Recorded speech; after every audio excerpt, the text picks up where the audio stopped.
बात फरवरी 1963 की है। चीन से लड़ाई खत्म होने के 3 महीने बाद एक लद्दाखी गडेरिया अपनी भेड़ों को चराते चराते भटकता हुआ चुशूल से रेजांगला जा पहुंचा। एकदम से उसकी निगाह तबाह हुए बंकरों और इस्तेमाल की गई गोलियों के खोलों पर पड़ी। वो और पास गया तो उसने देखा कि वहां चारों तरफ लाशें ही लाशें पड़ी हुई थीं। वर्दी वाले सैनिकों की लाशें। जानी मानी सैनिक इतिहासकार और भारतीय सेना के परमवीर चक्र विजेताओं पर मशहूर किताब द ब्रेव लिखने वाली रचना बिष्ट रावत बताती हैं। बॉडीज ऐसे मिली, सिपाहियों के हाथ में हथियार थे, नर्सिंग असिस्टेंट के हाथ में सिरिंज था, किसी की राइफल आगे से उड़ चुकी थी पर उसका बट उनके हाथ में ही था। इस तरह की लाशें मिली जिससे तब पता चला कि ये लोग कितनी बहादुरी से लड़े थे। तब तक there had been this complete ambiguity about what happened to those 113 people, क्योंकि जो लोग वापस आए उनकी बातों पर विश्वास नहीं किया गया। और ये जो 2-3 महीने थे, इस टाइम पे लोगों को ऐसा अंदेशा था कि या तो प्रिजनर ऑफ वॉर ले लिए गए हैं या डर के भाग गए ये लोग, क्योंकि बहुत कम थे। इस तरह का एक स्टिग्मा उन लोगों पे लगा हुआ था। तब तक उनको कायर करार कर दिया गया था, क्योंकि वो अहीर चार्ली कंपनी के वो सब उसी एरिया से थे, हरियाणा के रेवाड़ी वाले इलाके से थे। और लोगों में ये था कि ये लोग डर के भाग गए हैं, और जो 2-3 जो बच के वापस आए उनको शन कर दिया गया गांव में, क्योंकि वो वॉरियर विलेजेस थे जहां पर कि लोग पुश्तों से फौज में जा रहे हैं। People did not speak to them, उनके घर जाना बंद कर दिया लोगों ने, उनके बच्चों को स्कूल से निकाल दिया गया। और एक बहुत बड़ा कैंपेन चलाना पड़ा एक एनजीओ को to convince people that these were heroes and these were the families of heroes of Rezang La. और एक पूरा कैंपेन जैसा रन किया गया ताकि गांव वाले कन्विंस हो सकें कि ये बहादुर सिपाही थे, ये कायर नहीं थे। 13 कुमाऊं को चुशूल हवाई पट्टी की रक्षा के लिए भेजा गया था। उसके अधिकतर जवान हरियाणा से थे, जिन्होंने अपनी जिंदगी में कभी बर्फ गिरते नहीं देखी थी। उन्हें 2 दिन की नोटिस पर जम्मू कश्मीर के बारामूला से वहां लाया गया था। उन्हें ऊंचाई और सर्दी में ढलने का मौका ही नहीं मिल पाया था। 18 नवंबर 1962 को रविवार का दिन था। ठंड रोज की बनिस्बत कुछ ज्यादा ही पड़ रही थी और रेजांगला में बर्फ भी गिर रही थी। उस लड़ाई में जिंदा बच निकलने वाले ऑनररी कैप्टन सूबेदार रामचंद्र यादव, जो इस समय रेवाड़ी में रहते हैं, याद करते हैं। ठीक 3:30 बजे हमारी 8 प्लाटून की एलपी लगी हुई थी, उससे एक लंबा बर्स्ट आया करके। तो मैं साहब बोला रामचंद्र क्या? मैंने कहा साहब बात होगी है मेरी हरिराम साहब से। 8 प्लाटून के सामने से फायर आया। ठीक 4 मिनट के बाद ही हरिराम साहब का टेलीफोन आया कि रामचंद्र मैं साहब को टेलीफोन दो। उन्होंने बताया कि साहब 8-10 चाइनीज हमारी तरफ बढ़ रहे थे। जब हमारे जवानों ने उनको आते हुए देख लिया तो मार में आए हैं 300 गज की रेंज में। तब हमारे जवानों ने लंबा बर्स्ट फायर किया है।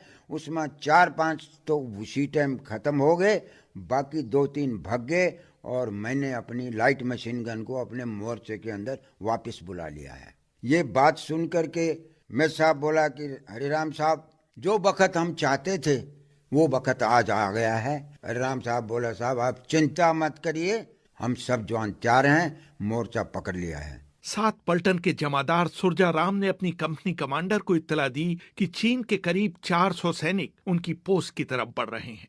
तभी 8 पलटन ने रिपोर्ट किया कि रिच की तरफ से करीब 800 चीनी सैनिक भी उनकी तरफ बढ़ रहे हैं। मेजर शैतान सिंह ने आदेश दिया कि जैसे ही चीनी उनकी शूटिंग रेंज में आए उन पर फायरिंग शुरू की जाए। 7 प्लाटून की 3 लाइट मशीन गनों ने एक साथ फायर खोल दिया। साथ ही 9 प्लाटून जो फॉरवर्ड में लगी हुई थी उसकी लेफ्ट लाइट मशीन गन ने भी फायर दुश्मन के ऊपर खोल दिया। ठीक 8 मिनट के बाद साहब का टेलीफोन आया सुजाराम साहब का कि रामचंद्र। मैं कहा साहब मैं साहब को बताओ। मैंने कहा साहब बात ही कर लो, कमांड पोस्ट में ही है। क्योंकि मैं साहब बाहर निकल जाते थे बार बार। मैं ये कहता साहब आप बाहर मत निकलो, क्योंकि दुश्मन का भरोसा नहीं कब सेलिंग आ जाए।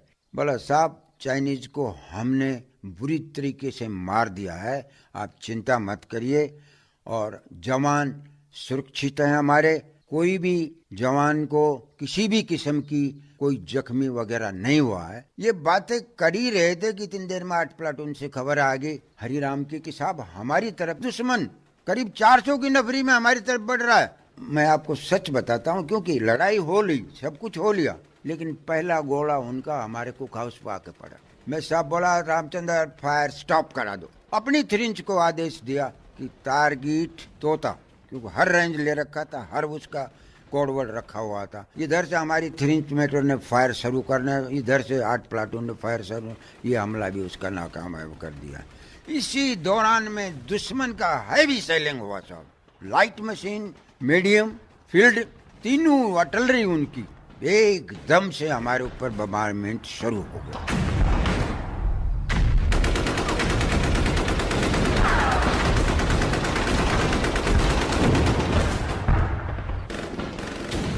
जब चीनियों द्वारा सामने से किए गए सारे हमले नाकामयाब हो गए तो उन्होंने अपनी योजना बदल डाली। सुबह 4:30 बजे के करीब उन्होंने सभी चौकियों पर एक साथ गोले बरसाने शुरू कर दिए। 15 मिनट में सब कुछ खत्म हो गया। हर तरफ मौत और तबाही का मंजर था। पहला हमला उन्होंने रिपल्स कर दिया था और उनको वो बॉडीज गलीज में गिरी हुई नजर भी आई ऊपर से। पर उसके थोड़ी देर के बाद में चाइनीज ने उनके ऊपर मोर्टर से फायर किया और ये 15 मिनट का हमला था जो बहुत ही डेडली अटैक था। ये जो जवान यहाँ पे तैनात थे इनके पास बस लाइट मशीन गन्स थी और .303 की राइफल्स थी जो कि सिंगल लोड थी, मतलब हर गोली चलाने के बाद उनको लोड करना पड़ता था। और इतनी सर्दी थी कि वो बताते थे कि जवान की उंगलियां जम गई थी। 15 मिनट के अंदर देयर वाज कंप्लीट डिवास्टेशन। उनके सारे बंकर्स उजड़ गए, टेंट्स उखड़ गए, जवानों के लिम्स उड़ गए और तबाही सी मच गई। मगर उसके बाद भी मेजर शैतान सिंह ने उनको बोला कि आप डरिए मत, आप लड़ते रहिए।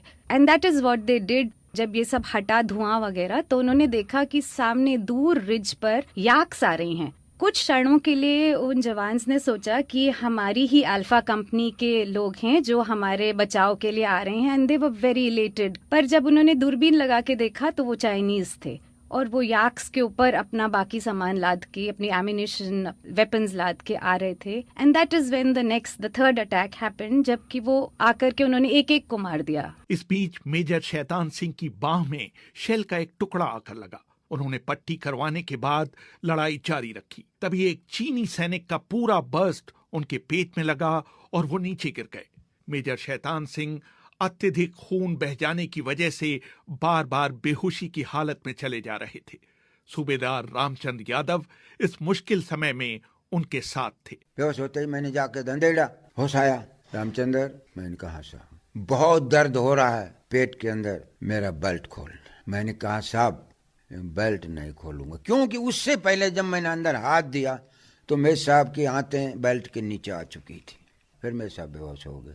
फिर होश में आया मेरे साहब, चल रही है फायरिंग, बम्बारमेंट भी दुश्मन का दोबारा आ गया, हमारे ऊपर चल रहा है। अब मेरे साहब बोला कि रामचंद्र एक बात सुन। कहा साहब? मेरा एक कया मान ले कि आप बटालियन में चले जाओ और बोलो कि कंपनी ऐसे लड़ी है और कंपनी शहीद होगी। मैं बोला साहब मैं आपको छोड़ के नहीं जा सकता। मैं साहब बोला रामचंद्र ये मेरा हुक्म है। चारों तरफ लाशें ऐसी बिखरी पड़ी थीं जैसे वो कपड़े की गुड़ियाएं हों। मेजर शैतान सिंह का टेंट बुरी तरह से तहस नहस हो चुका था। उनके दोस्त चिमन का सिर धड़ से अलग पड़ा था। मंडोला गांव के महेंद्र सिंह की टांगें बुरी तरह कुचली जा चुकी थी। मैंने सूबेदार रामचंद्र यादव से पूछा कि इस लड़ाई में 13 कुमाऊं के 124 में से 113 जवान मारे गए। आप किस तरह इस भयानक हमले में बच गए? मैं तो मामूली जख्मी था, ज्यादा नहीं, मेरे को बिल्कुल होश था। लेकिन मेरे दिमाग में यही था कि हरपुल ने यह कहा था कि मेजर साहब को नहीं छोड़ देना, मेजर साहब की लाश दुश्मन को नहीं दे देना। और जब ही हमारे ऊपर से रन कर गया, मुझे मौका मिल गया, मैंने मेजर साहब को उठाया है और वहाँ से छाती के लगा के 3-4 रोल किया और बजरी के अंदर जब ढलान में आ गया तो उठाया है और ले करके 1 किलोमीटर नीचे आया हूँ। और जब लेटाया तो देखा कि 8:15 बजे मेरे साहब के प्राण निकल चुके हैं। सांस थमती गई, नब्ज जमती गई, फिर भी बढ़ते कदम को न रुकने दिया। कट गए सर हमारे तो कुछ गम नहीं, सर हिमालय का हमने न झुकने दिया। मरते मरते रहा बाजूपन साथियों, अब तुम्हारे हवाले वतन साथियों।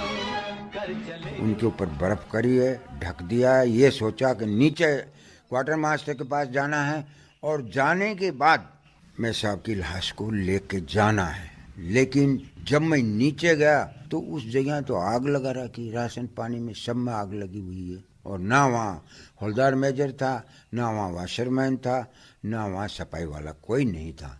तब एक जीप आई है। जीप आने के बाद में वो जीप मेरे को लेकर हेडक्वार्टर में गई है।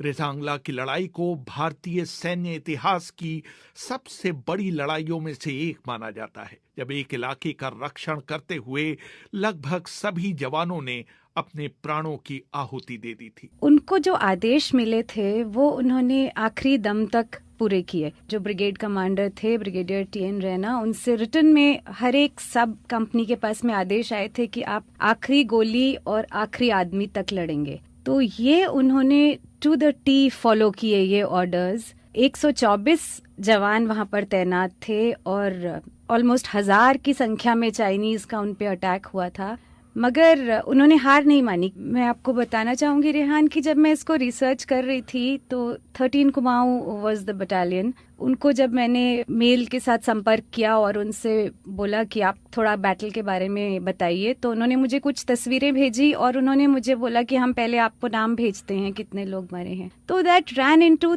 3 sheets on my laptop. I could not read it till the end, but my eyes were full of tears कि कितने लोग उस लड़ाई में मरे जो सुबह 4:30 बजे शुरू हुई और 8:15 बजे खत्म हो गई थी। रेजांगला में लड़ने वाली सी कंपनी का हर जवान हीरो था। अदम्य साहस दिखाने के लिए मेजर शैतान सिंह को मरणोपरांत भारत के सर्वोच्च वीरता पुरस्कार परमवीर चक्र से सम्मानित किया गया। अगर ये कंपनी नहीं होती, नहीं शहीद होती, तो ले कारगिल जंग के खतरे में पड़ जाता। मैं आज बताता हूँ, क्योंकि इसी ने रोका उस वैली को, इस कंपनी ने रोका उसको। और जब उसको इतना नुकसान हो गया तो उसने खुद सीज फायर किया। अब मैं आपको बताता हूँ कि लड़ाई से 4 दिन पहले हमें आदेश मिला कि देखो आप पीछे हट जाओ। तो मैं साहब बोला कि देखो साहब, मैं जब तक जवानों से बात नहीं कर लिया मैं ये नहीं कर सकता। मैं बोला साहब जवान यहाँ से मर जाएगा लेकिन इस पोस्ट को छोड़ेगा नहीं। जिस प्लाटून में गया तो यही मेरे साहब को जवाब मिला कि जी हम मर जाएंगे लेकिन हम दुश्मन को इसी जगह खा जाएंगे, दूसरी जगह नहीं जाएंगे। 3 प्लाटून से ओके मिलने के बाद मैं साहब बोला कि बहादुर मेरा भी यही इरादा है, और पीछे मैसेज दे दिया ब्रिगेड कमांडर साहब को, टीएन रैना को, कि साहब ये कंपनी इस जगह से पीछे नहीं हटना चाहती।